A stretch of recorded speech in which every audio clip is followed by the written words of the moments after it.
Buenas tardes. Queremos partir celebrando que ayer fue el cierre de los Juegos Paralímpicos y nuestro país obtuvo 2 medallas, sumando dos alegrías más gracias a la competición y representación de nuestros deportistas en eventos que son de carácter mundial. En segundo lugar, queremos celebrar que tuvimos un tremendo resultado como sociedad en la campaña de invierno. Y eso queremos destacarlo porque se debió a 2 factores. Uno, la gestión de gobierno, pero en segundo lugar también la voluntad y disposición de nuestros ciudadanos a acceder a los puntos de vacunación, a los puntos de inmunización, a los centros de salud. Y gracias a eso tuvimos 0 menores de 1 año fallecidos por virus respiratorio y permitió también tener una cobertura importante de la población objetivo que se tenía que inmunizar tanto por influenza como también por otros virus respiratorios, particularmente a los menores de edad. Ustedes saben que hubo una gestión muy importante de la estrategia del Ministerio de Salud por conseguir el Nirsevimab, que es esta inmunización para los menores, no hubiese sido posible un buen resultado de esta estrategia y de esta compra del medicamento si no hubiese sido también por las familias y la disposición de la ciudadanía, no tendríamos estos importantes resultados. En segundo lugar, quisiéramos destacar algo que señalábamos el viernes pasado, pero que marca la hoja de ruta del gobierno en las próximas semanas, próximos meses. Ustedes saben que tenemos una agenda muy intensa, no solo por el mes de septiembre, a propósito de la conmemoración, una nueva conmemoración del 11 y luego las fiestas patrias, sino que tenemos pronto, a fines de mes, la presentación de la ley de presupuesto, tenemos varios proyectos de ley comprometidos y también para el mes de octubre, ¿no? Sin contar que también para diciembre tenemos comprometido bajo el anuncio del presidente Gabriel Boric otros proyectos más en agenda. ¿Qué queremos decir con esto? Es que como gobierno estamos decididos a seguir empujando los cambios que la ciudadanía anhela. Y lo hacemos porque tenemos la convicción de que es posible, a pesar de todas las dificultades, seguir respondiendo a demandas que siguen pendientes como pensiones, abordar el problema de las deudas, abordar los problemas asociados a salud. Tenemos una agenda muy robusta en materia educacional, y sin mencionar además todo lo que va a ser la discusión de la ley de presupuesto y la agenda de probidad y anticorrupción. Proyectos que estamos preparando y que prontamente van a ser ingresados. Uno, el proyecto de Finalcae, ya ha sido de público conocimiento, fue un compromiso del presidente en su cuenta pública. También el de la reparación de la deuda histórica, comprometido también por parte del presidente, eso se va a ingresar en el mes de octubre. Vamos a sacar del Congreso Nacional el proyecto del pacto fiscal o cumplimiento tributario que viene asociado también al levantamiento del secreto bancario para perseguir delitos tributarios. Eso tiene que pasar antes del ingreso de la ley de presupuesto, a fines de septiembre. En cuarto lugar, la presentación misma de la ley de presupuesto. En quinto lugar, tenemos para el mes de octubre, particularmente la primera quincena, los proyectos asociados a un cambio en el sistema de nombramiento del Poder Judicial, del sistema judicial, no solamente aguas arriba, sino que también aguas abajo. Por lo tanto, es una reforma al sistema judicial profunda y que va a venir acompañado también de una actualización de nuestra legislación en materia de conflicto de interés y tráfico de influencia. Sin contar proyectos que ya tenemos andando y que también deberían salir a la luz prontamente. Esperamos, con la urgencia que presentamos y que anunció el ministro de Hacienda, que se tramite y se apruebe el levantamiento del secreto bancario asociado a otro proyecto de ley que es el de delitos financieros, el delitos económicos, ¿no? Para perseguir ya no solo los delitos tributarios, sino que otros delitos asociados a la corrupción y crimen organizado. El Ministerio de Seguridad Pública, tenemos además el proyecto de infraestructura crítica y arreglos de uso de la fuerza en la agenda de seguridad, entre otras materias. ¿Qué quiero decir con esto? No un listado para aburrir, estoy diciendo que básicamente el gobierno no va a parar y va a seguir trabajando de manera intensa en responder las distintas prioridades y problemáticas que vive nuestra ciudadanía. Y haciéndonos cargo, obviamente, también de una contingencia que ha develado un grave impacto a la independencia de nuestro Poder Judicial y que requiere una profunda atención. Esto no podemos abordarlo solo desde el discurso, tenemos que abordarlo desde las acciones.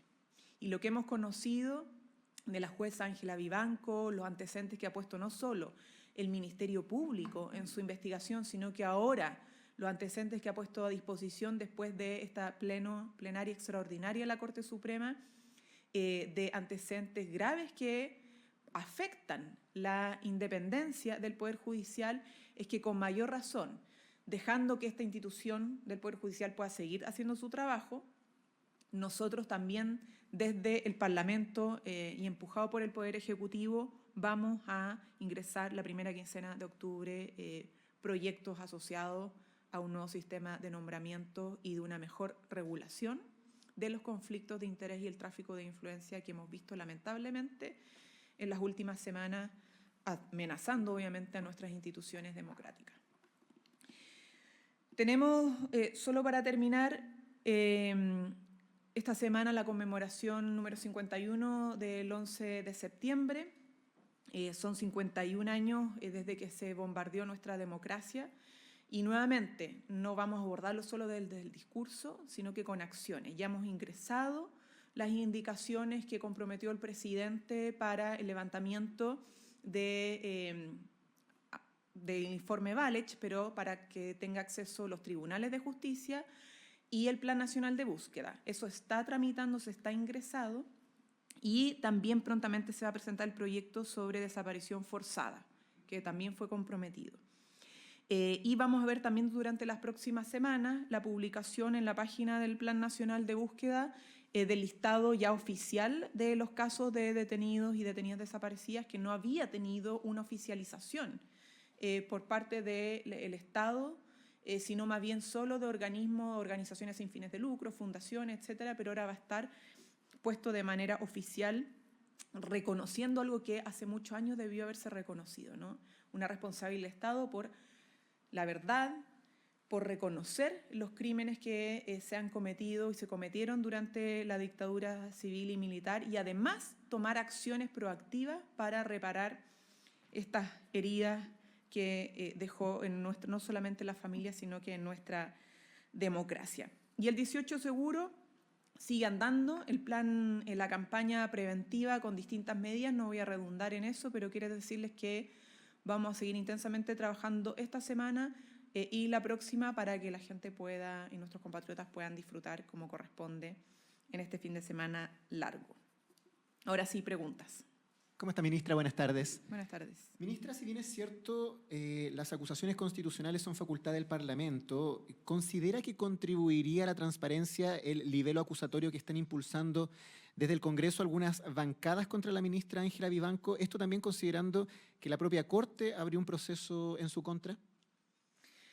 Bueno, son dos procesos que corren de manera paralela e independiente. Una cosa es la decisión que ha tomado y que valoramos, por cierto, como Ejecutivo, la Corte Suprema, de tener una sesión extraordinaria para recabar los antecedentes asociados a la jueza Vivanco y que ya ha iniciado un procedimiento sancionatorio al respecto, ¿no? Y otra cosa es la decisión que toma otro poder, que es el poder legislativo, y que tiene facultades y atribuciones constitucionales respecto no solo a ministros del Poder Ejecutivo, sino que también a ministros del Poder Judicial, es decir, respecto a jueces o juezas en este caso. Y nosotros respetamos obviamente las atribuciones de otros dos poderes que son autónomos del Poder Ejecutivo, que es el Poder Judicial y el Poder Legislativo, acudiendo a las herramientas que nuestro ordenamiento jurídico tiene para fiscalizar y sancionar a autoridades, en este caso, de la Corte Suprema. Ministra, ya conociendo que Ángela Vivanco fue suspendida en el marco de este pleno de la Corte Suprema, ¿el presidente no ejercerá sus facultades en este caso? Primero, las facultades las tiene el presidente y puede hacer uso de ellas cuando estime necesario y por lo tanto no se descarta nunca hacer uso de esas facultades porque este es un caso más que sigue abriéndose, más que cerrándose por el momento. Pero efectivamente la ley lo atribuye a hacer y solicitar evaluaciones y tomar medidas a otro poder, que es el poder judicial, respecto a comportamientos indebidos de los jueces o juezas, ¿no? Cuestión que ya ha sido abordada hasta el momento de manera autónoma por parte de la Corte Suprema, tomando acciones que son las que tiene a la mano para poder, insisto, investigar y sancionar a uno de sus miembros, ¿no? Pero eso no implica que quede 100% descartado en lo absoluto tomar otras medidas dependiendo cómo avance la situación.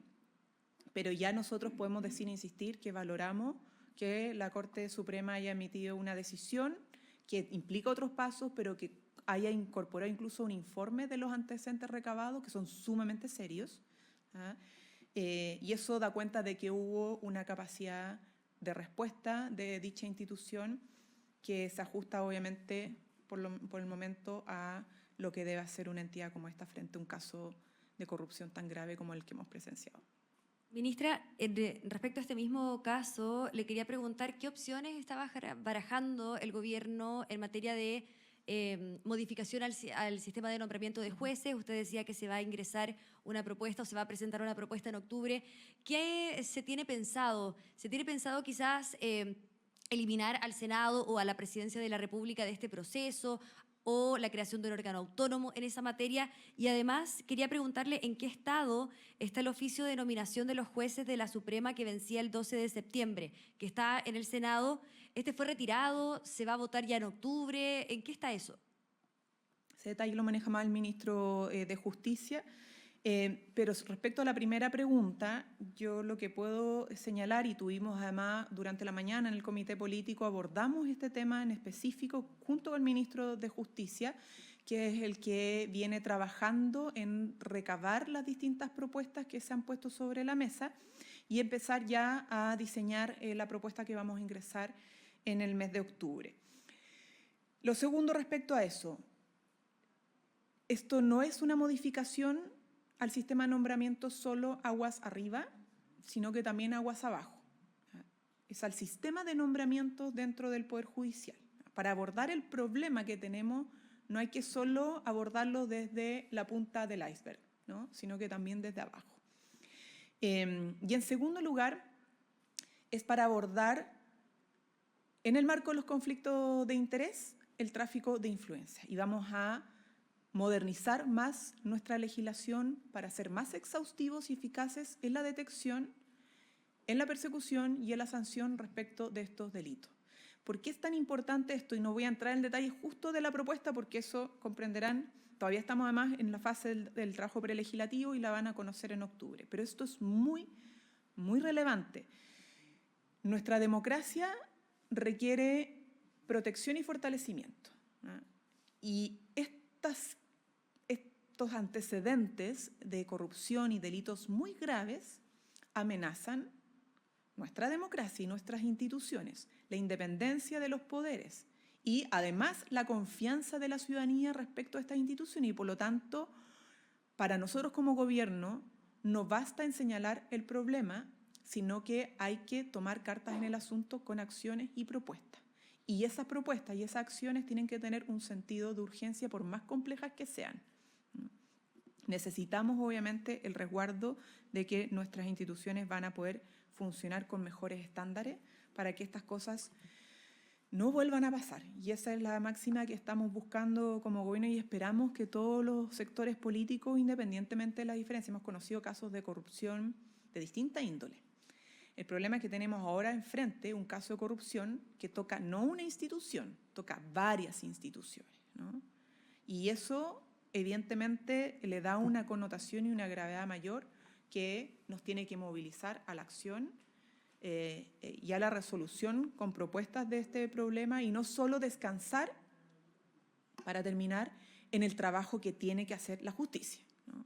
Porque esto no le quita responsabilidad, evidentemente, a lo que ya está en manos del Ministerio Público, de la Fiscalía y luego de tribunales para llegar hasta las últimas consecuencias con las leyes que tenemos actualmente para sancionar los delitos de corrupción y a quienes estén involucrados en ellos. Sí, Ministra, solo más allá del oficio en sí, ¿en qué pie quedan los nombramientos actuales? En el Senado está el nombre de Jessica González, Mireya López. Habían senadores como el presidente de la Comisión de Seguridad del Senado, Iván Flores, que decía que él se negaba a votar nombres propuestos hacia la Corte Suprema precisamente por este caso. ¿Cómo lo va a contener el gobierno? ¿En qué pie quedan esos nombramientos actuales que están en trámite? Bueno, a ver, el Poder Judicial tiene que seguir funcionando y el sistema de nombramientos tiene que avanzar y para eso hay un trabajo previo y tendrá que hacerse las conversaciones correspondientes porque lo peor que puede suceder es que quede sin un adecuado funcionamiento otro poder del Estado, justamente porque tiene que seguir enfrentando todos estos casos y tomando acciones y decisiones frente a los casos que hemos conocido. Ministra, buenas tardes. Sobre seguridad, ayer en la romería al Cementerio General una persona terminó fallecida por una puñalada. ¿Qué antecedentes tienen sobre este caso, sobre todo de la persona que fue detenida a raíz de este hecho en particular? Si se puede hablar de efectivo, un plan operativo de resguardo a la seguridad cuando ocurren situaciones como estas. Y también preguntarle, bueno, cómo se pronostica la conmemoración del 11 de septiembre de este miércoles, cuál es el plan operativo, sobre todo para resguardar la seguridad. Hay varias preocupación de que se debió haber reforzado ese plan específicamente. Bueno, el plan de seguridad se reforzó. Ustedes vieron que el año pasado tuvimos incidentes en Morandé porque hubo una intromisión dentro del frontis del Palacio de la Moneda que generó daños, ¿no?, a la infraestructura de la moneda y por lo tanto el plan se tuvo que reforzar y gracias a eso no hubo afectación en el trayecto donde pasaba la marcha hacia la romería. Lo que tenemos hasta el momento fueron varios incidentes asociados a porte y uso de bombas Molotov, ante lo cual el Ejecutivo ha presentado querellas para que se investigue y se sancione, evidentemente porque lo peor que nos sucede en estos eventos es que se utiliza por parte de grupos minoritarios la manifestación legítima y de todo derecho de las agrupaciones de familiares para generar daños no solo a la infraestructura pública, sino que a las mismas personas. Por lo tanto, esos casos han sido de gravedad y el Ejecutivo se ha querellado para que puedan esclarecerse los hechos y aplicar las sanciones. Respecto a la persona que falleció, tenemos hasta el momento la información de que sucedió fuera de la romería, más cercano a 1 metro. Desconocemos si el origen fue por robo o por una riña. Conocemos que hubo obviamente un grupo que reaccionó ante un agresor y cuando la policía se acercó, esas personas huyeron. Del procedimiento tenemos 2 personas detenidas que no son venezolanas, como se dijo en un momento, son de nacionalidad chilena y con algunos antecedentes ya en un caso específico asociado a delitos menores. Obviamente vamos a esperar la audiencia de formalización de esta persona, pero ya hay un detenido, ya hay detenidos por este hecho y vamos a poder conocer obviamente en función de esa formalización mayores antecedentes por parte de las policías y entender efectivamente qué es lo que sucedió. Pero esa es la información que tenemos hasta el momento, es un hecho obviamente grave que no se da en la romería, se da en otro punto de la ciudad y vamos a poder conocer con el avance de la investigación qué es lo que originó este enfrentamiento, pero lo bueno hasta el momento es que tenemos ya personas que están detenidas, ¿no? Y eso nos va a permitir y nos va a facilitar mucho más esclarecer los hechos. Y a raíz de ese hecho en particular, ¿se va a volver a reforzar el plan para este miércoles? Porque lo que han planteado algunos sectores políticos, incluso del oficialismo, es que no se estaría resguardando un derecho, que es el derecho a la manifestación. Bueno, ese es el principal foco, ¿no?, de atención, resguardar el derecho a la manifestación. La manifestación tuvo su curso, hubo eventos, sí, importantes, como lo señalaba anteriormente, particularmente por porte y uso de bombas Molotov, y eso están siendo procesados por la justicia. Y vamos a, como en todo plan operativo preventivo, reforzar siempre las medidas para que en el marco de la conmemoración puedan todos expresar su legítimo derecho a conmemorar un un evento que marcó la historia de nuestro país y que sigue siendo hasta el día de hoy muy doloroso, ¿no? Entonces, la democracia hay que defenderla siempre y eso implica no solo el acto mismo de la conmemoración, sino que el permitir que la gente pueda realizar sus actividades de forma tranquila, de forma pacífica, y nuestro empeño va a estar puesto siempre en eso. O sea, todo lo que haya que reforzar, lo vamos a reforzar para que justamente se logre, ¿no? De ahí está trabajando el Ministerio del Interior junto con las delegaciones, no solo la delegación de la región metropolitana, ustedes recordarán y sabrán que en todas las regiones hay eventos de conmemoración y por lo tanto eso es parte de la centralidad del trabajo en estos días de cara al 11 y los distintos eventos que no sean solamente durante el 11, sino que durante la semana. Ministra, le quería preguntar si tienen antecedentes de que un peligroso criminal conocido como el perro Elvis fue atacado al interior de la cárcel Santiago I. Está en estado de gravedad en la posta central. A esta persona se le acusa de 3 homicidios en La Pintana. ¿Qué tanto poder puede tener este tipo de bandas, incluso que actúan al interior de las cárceles?